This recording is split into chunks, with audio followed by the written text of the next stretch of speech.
जब पहली बार lockdown announce हुआ ना शेखर जी, मेरे घर वाले खुश हो गए। उनको लगा हम एक दूसरे के साथ टाइम स्पेंड करेंगे, हम बातें करेंगे। फिर 2 घंटे में हमारी सारी बातें खत्म हो गई और रियलाइज हुआ कि घर का काम भी तो हमें ही करना है। 2 दिन में लगने लगा ये 2 BHK में रहते क्यों हैं, 1 रूम किचन काफी है हमारे लिए। और घर में हर एक की कुछ ना कुछ ड्यूटी लग गई थी। मेरी ड्यूटी लगी थी बर्तन मांजना। 1 महीने बाद मैंने बोला सीधा कढ़ाई से खाना खाओ तुम। प्लेटें चाहिए नहीं मुझे घर में, ये मिडल मैन हटाओ बीच में से। मैं अपनी बीवी को पिछले 10 साल से जानता हूँ, but thanks to the lockdown मुझे उसकी असली आईब्रोज का पहली बार ही पता चला।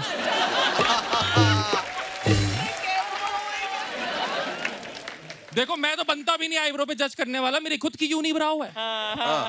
बट हमने सारी जिंदगी सारी आईब्रोज को सिर्फ ऐसे ही बढ़ते देखा है। मेरी बीवी की ऐसे के साथ ऐसे भी बढ़ रही है। उसके खुद के फोन ने उसको पहचानना बंद कर दिया। मैं एंड तक आते आते यूट्यूब से मैंने थ्रेडिंग सीख ली थी। मैंने कहा ये शादी को तो बचाना पड़ेगा। अब जिस वीकेंड शो नहीं मिलते मैं अपनी सोसाइटी में थ्रेडिंग का ही काम करता हूँ। और पिछले 2 साल में ना ऐसा भी बहुत हुआ कि बहुत लोगों की शादी हो गई है। जिनकी शादी हो गई थी उनके घर वालों ने बच्चे करवा दिए। ये होता है अर्चना जी, मतलब जो माँ होती है ना हिंदुस्तानी माँ, वो आपके कभी ना कभी पीछे पड़ जाती है कि शादी कर। जैसी मैं 25 टापा, मैं जो भी बोलता था वो इस बात से लिंक कर देती थी तेरी शादी नहीं हुई ना इसलिए हो रहा था। जैसे मैंने एक दिन बोला कि आज कितनी गर्मी है, मम्मी ने बोला बेटा बीवी होती ना तो वो नींबू पानी बना देती फिर गर्मी ना लगती तेरे को।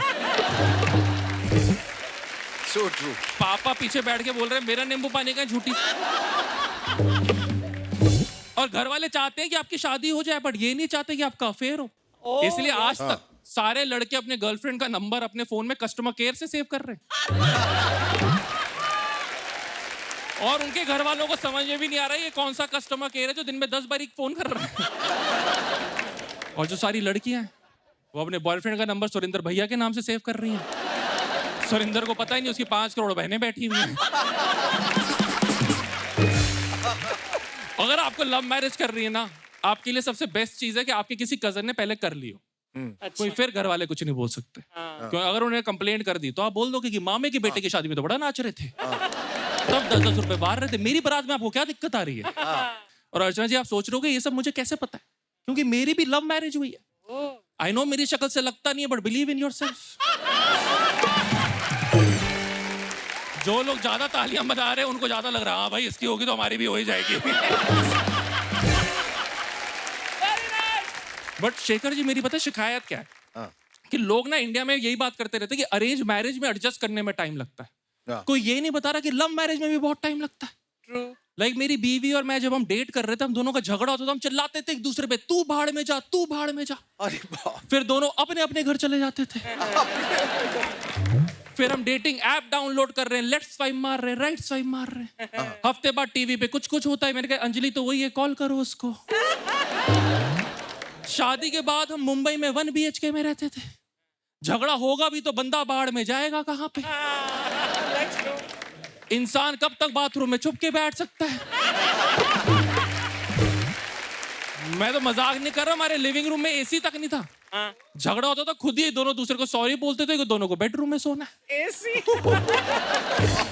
जब हम डेट कर रहे थे, हम बाहर लंच के लिए जाते थे, हम ऑर्डर करते थे sandwich with strawberry milk shake. और फिर एक दूसरे से पूछते थे कि मीठे में क्या खाओगे। शादी के बाद मेरे घर में सब कुछ हेल्दी हो गया। मेरे घर में ब्रेड भी आ रही है तो multigrain. Even my intestines are like भाई बाहर निकालना क्या है। ये सब तो चाहिए होता है शरीर को, कुछ कचरा तो खा मेरे भाई। बट मेरे हिसाब से जब आपकी शादी होती ना, चाहे अरेंज मैरिज हो चाहे लव मैरिज हो, सबसे मुश्किल चीज है ना एडजस्ट करना। वो है अपने होने वाले सास ससुर को मम्मी पापा बुलाना। Oh my God, yes. मैंने मेरी बीवी ने सोचा हम प्रैक्टिस कर लेते हैं। मेरे सास ससुर मेरे सामने है, मेरी जुबान पे आ ही नहीं रहा। मैंने उनको देखा, मैं कहा ये नहीं है मेरे मम्मी पापा।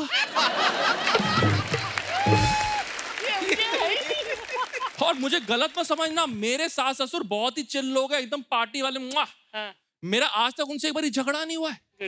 बट मुझे लगता है यही प्रॉब्लम है। झगड़ा ना हुआ हो तो पेरेंट्स वाली फीलिंग ही नहीं आती।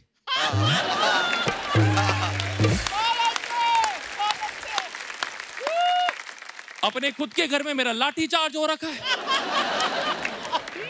अभी पिछले दिसंबर मेरी और मेरी माँ की लड़ाई हुई। मैंने कहा आप मुझसे प्यार नहीं करते, मैं घर छोड़ के जा रहा हूँ। माँ ने बोला चला जा साले, तू वैसे ही अडॉप्टेड है। अच्छा। मैंने बोला मैं अडॉप्टेड कैसे हो सकता हूँ, आपकी और मेरी शक्ल मिलती है। हाँ। उन्होंने बोला तेरी प्लास्टिक सर्जरी करवाई थी ताकि तेरे को पता ना चले, अब दफा हो जाए यहाँ से। और झगड़ा तो बहुत बड़ी बात होगी, बहुत बड़ी बात होगी। मेरे सास ससुर ने आज तक मेरे साथ बहस नहीं करी है। मैं उनके घर लंच पे गया, मैंने दाल खाई, खाते ही पूछा हाँ, कि दाल में नमक कम नहीं लग रहा।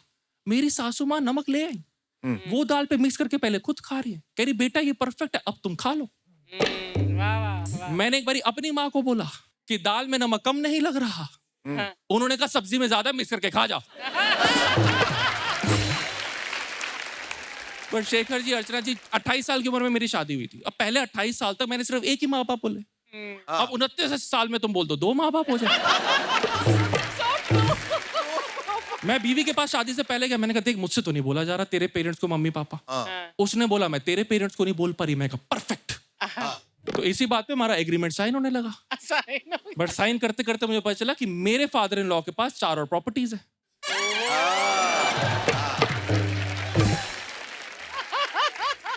तो मैंने बोला पापा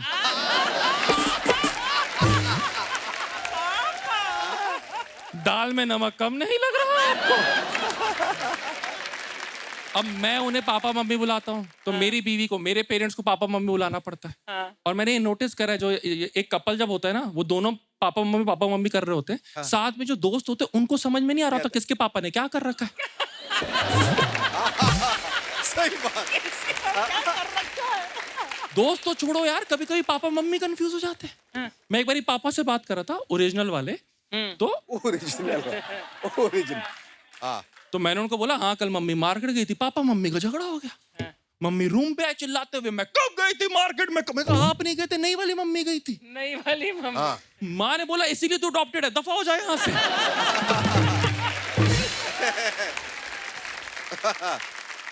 बट जो सबसे डिफिकल्ट मोमेंट है ना, जो सबसे ऑकवर्ड मोमेंट हमारे घर पे एडजस्ट होने का आया, वो आया हमारे लिविंग रूम में, जब सारे साथ में थे।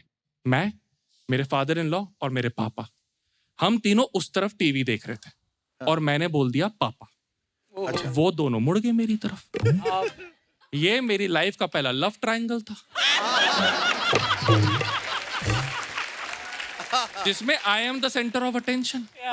मैंने अपने फादर इन लॉ की तरफ देखा, उनकी आंखों में तो हाँ बेटा बताओ क्या काम है। मैंने अपने पापा की तरफ देखा, उनकी आंखों में था कुत्ते। कुत्ते। अगर आज मेरी जगह तूने उनको बुला लिया तो तेरे साथ बागबान मैं कर दूंगा। फिर मैंने पापा को आंखों में बताया कि उनकी 4 और प्रॉपर्टीज हैं। तो मेरे पापा ने मेरे फादर इन लॉ की तरफ देखा और बोला अरे ये आपको ही बुला रहा होगा, मुझे तो ये अंकल बुलाता है। Thank you so much. Thank you so much.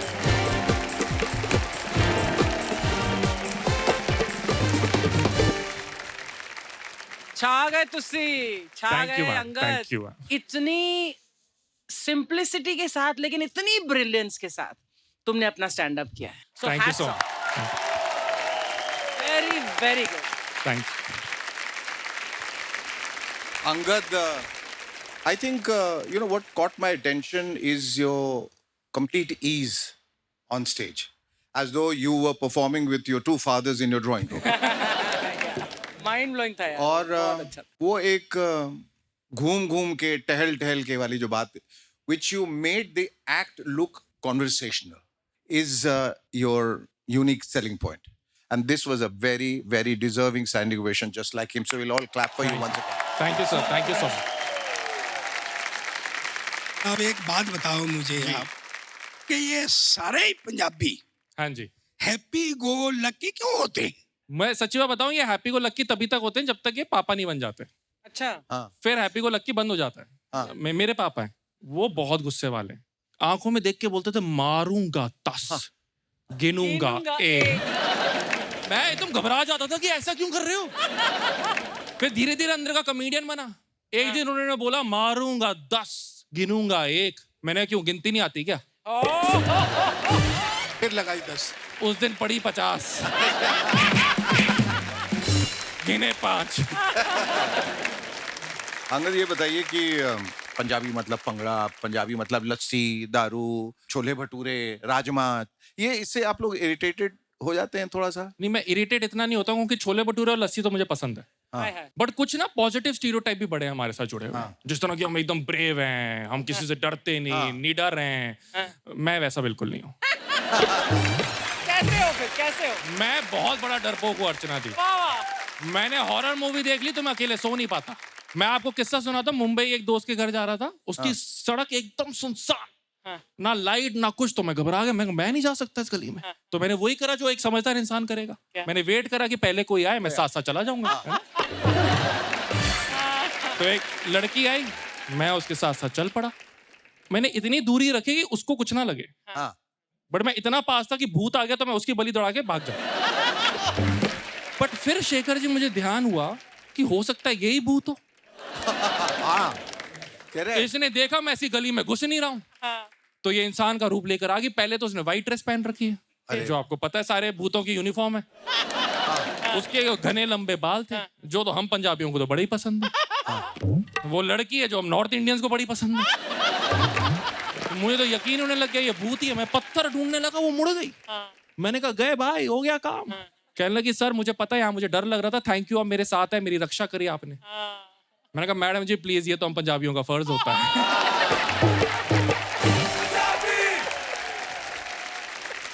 Angad, आप कॉमेडी की होप हैं और लाफ्टर की तोप हैं।